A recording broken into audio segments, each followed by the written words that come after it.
बिल्ला बिन एहम के साथ हजरत खालिद बिन वलीद की लड़ाई थी और रूमियों का लश्कर बहुत बड़ा था और हजरत खालिद बिन वलीद के पास थोड़े लोग थे।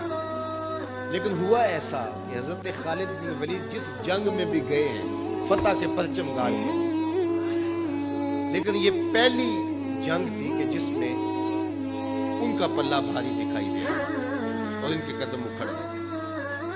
हजरत राफे ताई रदी अल्लाह ताला अन्हु ने कहा लगता है आज कज़ा आ गई, आज नहीं हम बच सकते, हालात जो है। हजरत खालिद बिन वलीद कहने लगे हाँ मुझे भी यही लगता है कि कज़ा आज आई ही आई। उधर हुजूर अलैहिस्सलाम हजरत अबू उबैदा रदी अल्लाह ताला अन्हु को ख्वाब में मिले और वो अपने घर में सोए हुए थे मदीनतुल मुनव्वरा। कहा अल्लाह का शेर मुश्किल में फंसा हुआ है और तुम सोए हुए हो। हजरत अबू उबैदा रज़ी अल्लाह ताला अन्हु रात को ही उठे, बेदार हुए और ऐलान करवा दिया। शहर में ऐलान होने लगा मदीनतुल मुनव्वरा में, जल्दी तैयार हो जाओ, हजरत खालिद बिन वलीद की मदद को पहुंचना। उन्हें कितना यकीन था कि हुजूर ख्वाब में आए हैं तो हुजूर ही आए, कोई वहम नहीं समझा। जल्दी जल्दी ऐलान करवा दिए, मुजाहिद जमा होने लगे और देखते देखते लश्कर तैयार हो। तो इन्होंने महसूस किया कि लश्कर से हट के कोई सवार चल रहा है, तो इन्हें कोई शक गुजरा कि कोई जासूस न हो। जरा मजीद उसकी जुस्तजू की तो वो नकाब पोश भी था, तो शक और ज्यादा बढ़ गया। तो हजरत अबू उबैदा ने कहा कि उन्हें गिरफ्तार करके लाओ,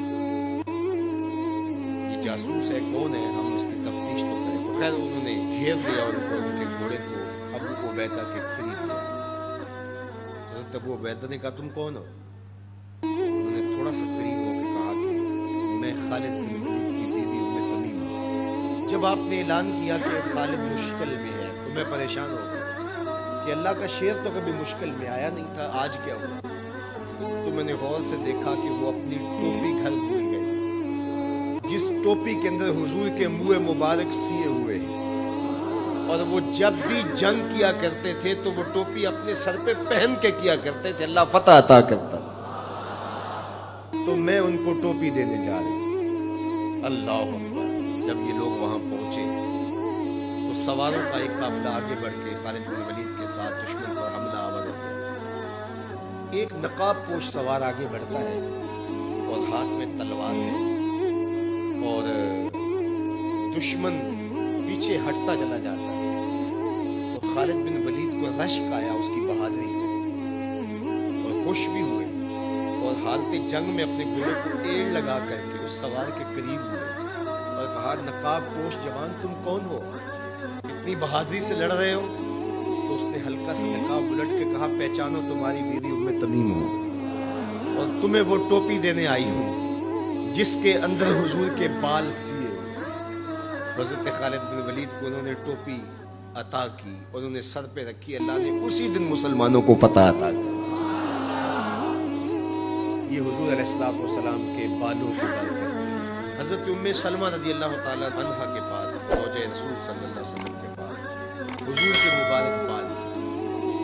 हज़रत उस्मान बिन अब्दुल्ला रज़ी अल्लाह ताला अन्हु कहते हैं कि मदीने में अगर किसी को नजर लग जाती या कोई बीमार पड़ जाता तो वो उम्मे सलमा सलामुल्लाह अलैहा के पास आ जाती, तो वो फिर डबिया से बाल निकालती और पानी के गिलास में उन बालों को जुम्बश देती और उन बालों की बरकत से वो पानी जब बीमार पीता अल्लाह उसको शिफा अता करता। ये हुजूर के मुबारक बालों की बरकत है। अल्लाह अकबर।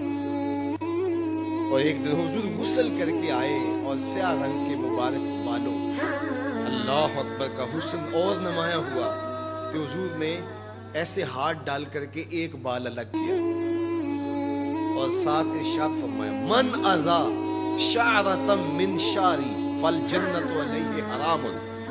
सुन लो, जिसने मेरे बालों में से एक बाल को भी अजियत दी उस पर अल्लाह की जन्नत हराम है। हम तो हुजूर के गुलाम हैं, हुजूर के नौकर हैं, हुजूर तो हुजूर रहे, हुजूर के बालों की तौहीन भी गवारा नहीं है।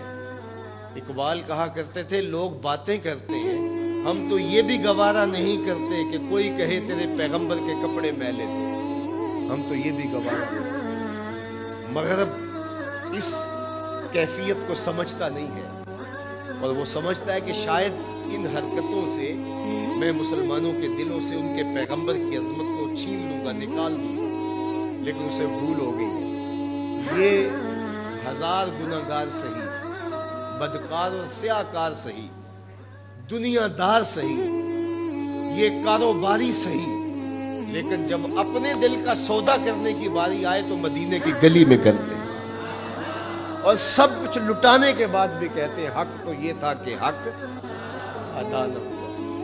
ہماری جانیں، ہمارے ماں باپ، ہماری نسلیں، ہماری زندگی کا ایک ایک گوشہ حضور کے نام پہ قربان۔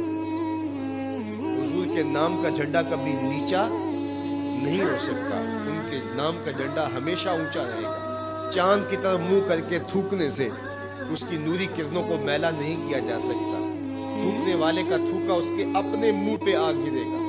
تبت یدا ابی لہب و تب کا تازیانہ آج بھی دشمنان رسول اور شاتمان رسول پہ برس رہا ہے، اور میرے نبی کا نام کل بھی اونچا تھا، میرے نبی کا نام آج بھی اونچا ہے، رہے گا یوں ہی ان کا چرچا رہے گا، پڑے خاک ہو جائیں جل جانے والے۔